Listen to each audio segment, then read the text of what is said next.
Day off ko ngayon eh. Dito ako sa Kaohsiung. Binisita ko yung mga kaibigan kong Indo. Night market. Plano ko bumili ng ng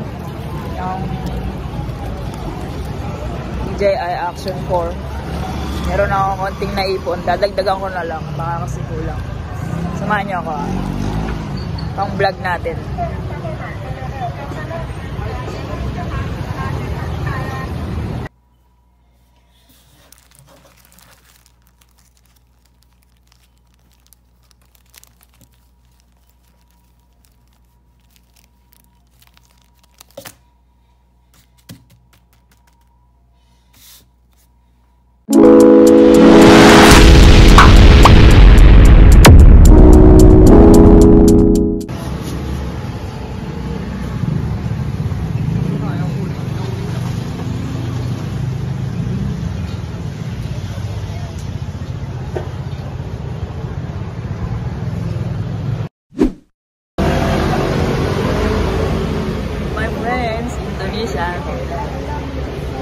Ba! Ba!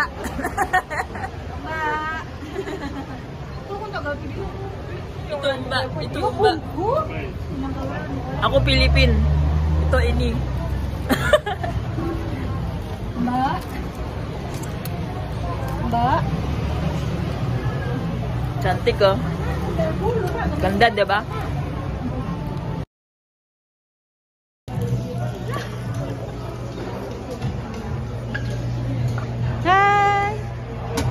Coba. Eat all you can. This is beef.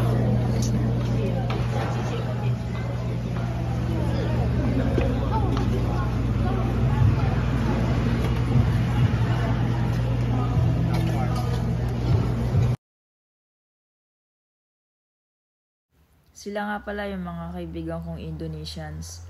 Dito sila nagtatrabaho sa nursing home dito sa lugar ng Kaohsiung. Ang trabaho nila ay mahigit 12 hours kaya siguradong pagod. Tignan nyo naman. Kaya ibinlurred ko na lang. Mga oras na to nga pala. Malamig yung lugar na to. At siyempre mga pagod sila kaya masarap humigop ng sabaw. Kaya eto kumain kami ng tinatawag naming shabu-shabu. Tamang kwentuhan, mga nangyari, tawanan, kung ano-ano pa. Lahat may mga pangarap, lahat kailangan magsumikap para maabot yun. Minsan na rin nila akong tinulungan na makapasok sa nursing home sa trabaho nila. Yun nga lang, ayaw ng boss na Pilipino dahil ako nga lang daw yung mag-isang Pilipino. Kaya yun, hindi ako nakapasok. Kain! Malamig ngayon.